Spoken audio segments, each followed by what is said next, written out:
Hi friends, Sunday எடுத்த mini vlog தாங்க இது.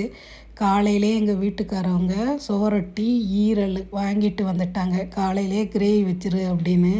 காலை சாப்பாட்டுக்கு கிரேவி தாங்க வைக்க போகிறோம். சுவரொட்டியை மாதம் ஒரு தடவையாவது நம்ம கண்டிப்பாக சாப்பிடணும். ரத்தமே இல்லாத குழந்தைகளுக்கு நல்லா ரத்தம் ஊறும், ஹீமோக்ளோபின்னு நல்லா இன்க்ரீஸ் ஆகும். ஆனால் இந்த சுவரொட்டி பார்த்திங்கன்னா சென்னையில் கிடைக்கவே செய்யாதுங்க. ஒரு வாரத்துக்கு முன்னாடியே கறிக்கடையில் நாம் சொல்லி வச்சிடணும்.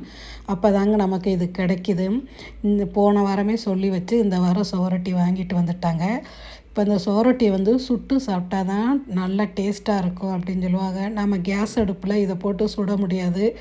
அதனால் இதை நம்ம குட்டி குட்டியாக கட் பண்ணி ஈரலோடையே சேர்த்து அப்படியே கிரேவி மாதிரி வச்சிடலாம்னு சுவரொட்டியை நல்லா கழுவிட்டு குட்டி குட்டி பீஸாக கட் பண்ணியாச்சுங்க. அப்புறம் பார்த்திங்கன்னா இந்த கொழுப்பு என் பிள்ளைகளுக்கு ரொம்ப பிடிக்கும். இந்த கிரேவியோட கொழுப்பையும் போட்டே நான் வைக்க போகிறேன். இது தண்ணி கொழுப்புன்னு சொல்லுவாங்க. எண்ணெயில் போனால் அப்படி ஜெல்லி மாதிரி வரும், சாப்பிட ரொம்பவே டேஸ்ட்டாக இருக்கும். அதனால் இந்த கொழுப்பையும் வாங்கிட்டு வந்திருந்தாங்களா. இஞ்சி பூண்டெல்லாம், வெங்காயம், தக்காளி எல்லாம் நறுக்கிட்டு இஞ்சி பூண்டை பேஸ்ட்டு அரைச்சி அதை இந்த ஈரலோட போட்டு பெரட்டி ஒரு 5 நிமிஷம் அதை அப்படியே வச்சிடலாம்.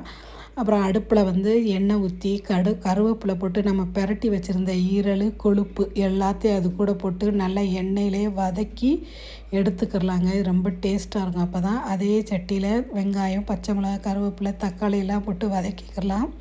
நான் இப்போ என்ன சொல்லிக்கிட்டு இருக்கேன்னா, சண்டே மட்டும்தான் எனக்கு வேலை ஓவர் டைமில் போய்கிட்டு இருக்கு அப்படின்னு என் மகிட்ட சொல்லிக்கிட்டே வேலை பார்த்துக்கிட்டு இருந்தேங்க.